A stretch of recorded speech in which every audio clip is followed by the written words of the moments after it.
Muy buenos días para todos.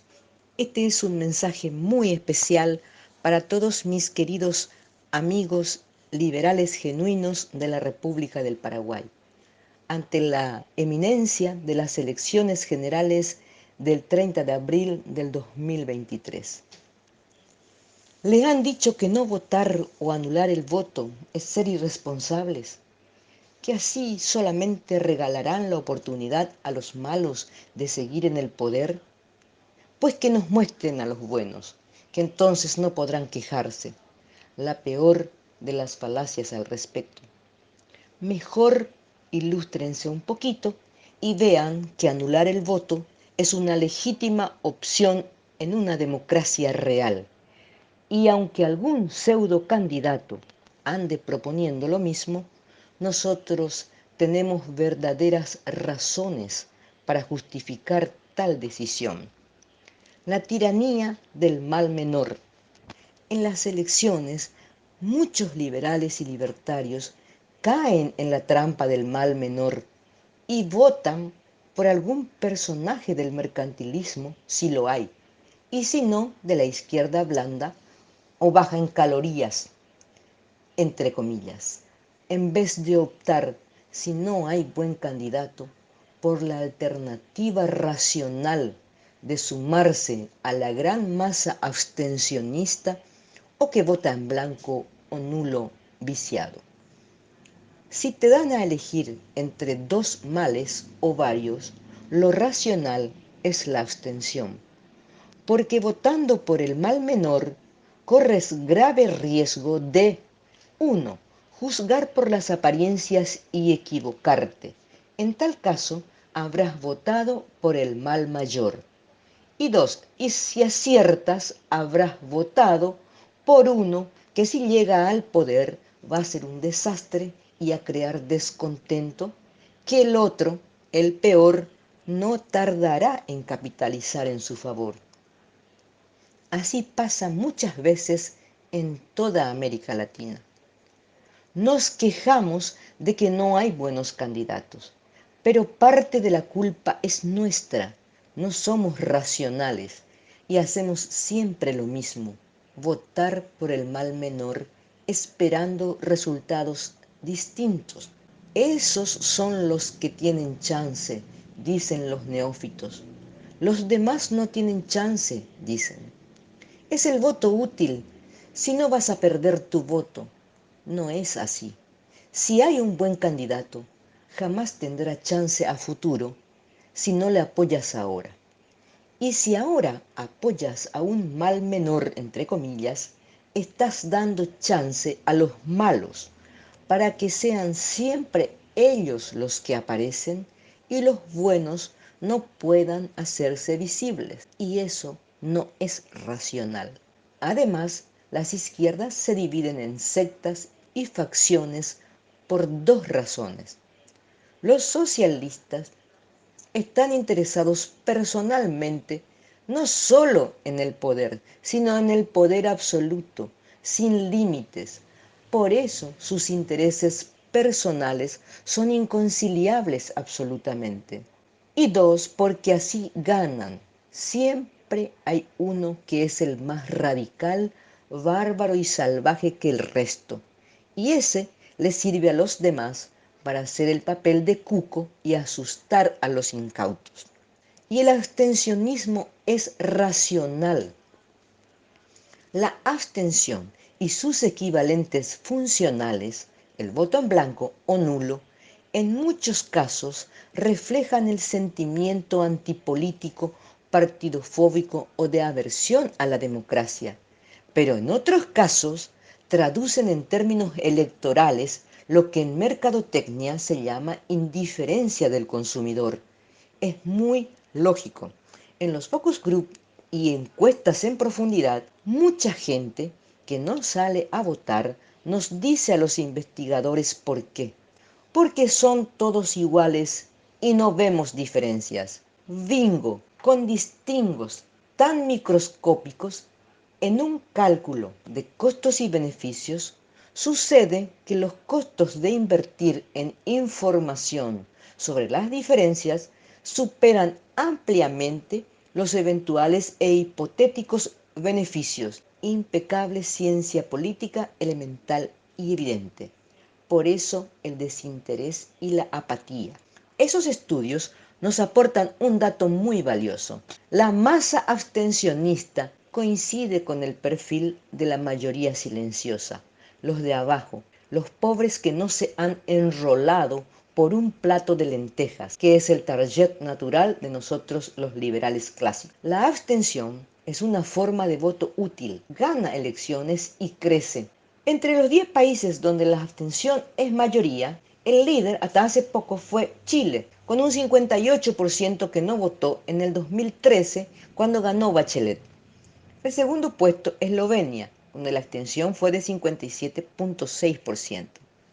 Siguen Malí con 54.2%, Serbia con 53.7%, Portugal con 53.5%, Lesoto con 53.4%, Lituania con 52.6%, Colombia con 52.1%, Bulgaria con 51.8% y Suiza con un 50.9%. Más de la mitad es mayoría absoluta, ganamos. En la mayor parte de los países democráticos hubo y hay un aumento en la abstención.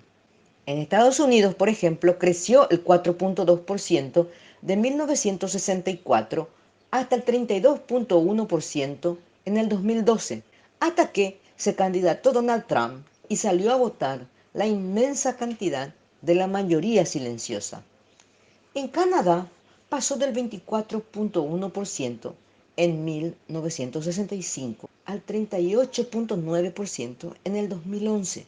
Para mí es una excelente noticia, pero no por estar en contra de la democracia, porque no lo estoy, para nada.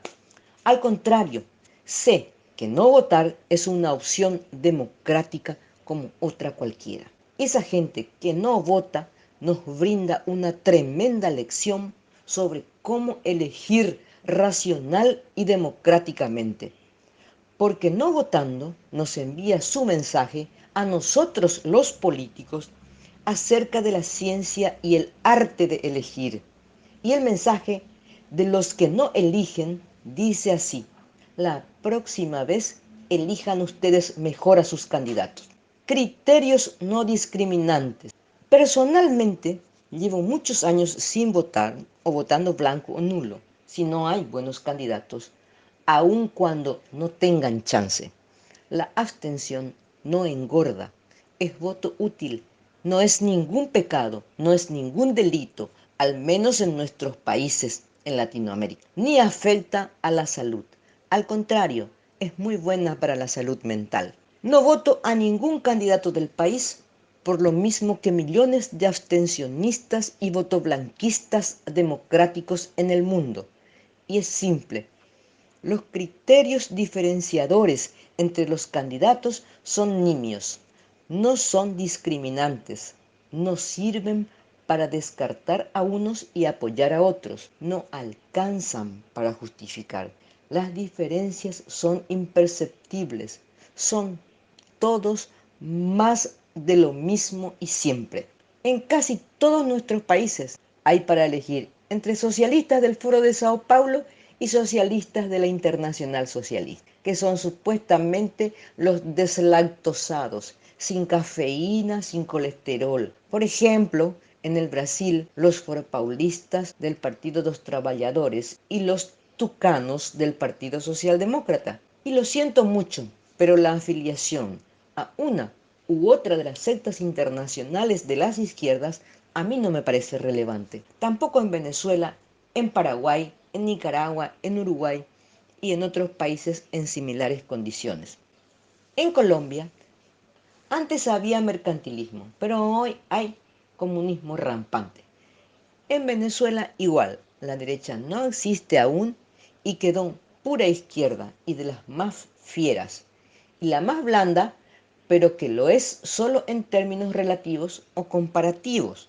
¿Y por qué el mercantilismo se evaporó en esos países? Porque se copiaron de la izquierda y así no hacen la diferencia. Y sí hay originales Nadie quiere copias, no es competitiva y se muere, tarde o temprano y gracias a Dios. Si en nuestro país todavía hay mercantilismo, apoyarlo es solo prolongar su agonía. Y eso me parece muy cruel y prefiero que sufra menos. En Argentina hay para elegir entre socialistas peronistas, socialistas no peronistas o antiperonistas y hasta papistas. Y lo bueno es que aparecen poquitos, pero aparecen ya gente que cree y está liderando la derecha buena. Los referentes históricos no son discriminantes, es como decidir según la escuela a la que asistió el candidato.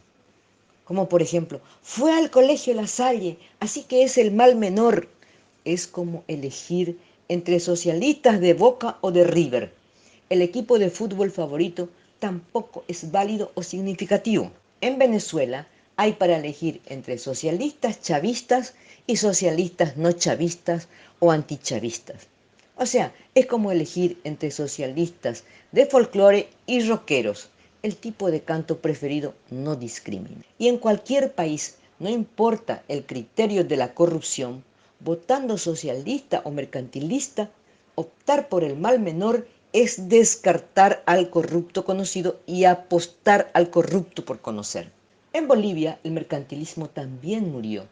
Hay que elegir entre socialistas blancos y no blancos. Pero si el color de piel es criterio, entonces es que somos racistas, sea del racismo antiblanco o del blanco. El de las 3B, blanquitos, bonitos y bilingües. La pigmentación de los socialistas no es criterio válido, no somos racistas. Al tiempo de escribir estas líneas, en Ecuador hubo que elegir entre apoyar a un psicópata socialista, expresidente y otros socialistas aparentemente no psicópatas y del mismo partido. Los trastornos mentales de los marxistas son criterio válido para descartar, no conmigo porque no soy psicólogo. En Costa Rica se acaba de saber que la segunda vuelta fue entre un socialista clásico y un socialista pentecostal, que compartían muchas ideas y no solo el apellido. Lo sentimos, pero su religión no hace a un socialista menos malo, sea evangélico, católico, judío, budista, bahaí o no creyente. Si caben dudas, ver el caso de Guatemala, donde no hubo diferencias o fueron imperceptibles entre un presidente socialista clásico y los presidentes cristianos que el país ha tenido que padecer, incluido el actual y su antecesor inmediato. Y me dicen, sí, pero está el tema del marxismo cultural y el comportamiento político de los cristianos, y eso es clave. Yo sé que numéricamente lo es, pero por eso mismo no voto por socialistas ni si fueran cristianos, sean pentecostales o de otra denominación. Yo amo la verdad y al expresarlo siempre ya he perdido amigos y se me acabarán aún muchas de mis amistades. Y lo siento mucho, pero no me importa perder amistades. Lo que me gusta es ser consistente, porque así es como disfruto la vida y además me estoy poniendo vieja para andar con nada que no sea la realidad, que es la única verdad. Y la verdad me hace libre.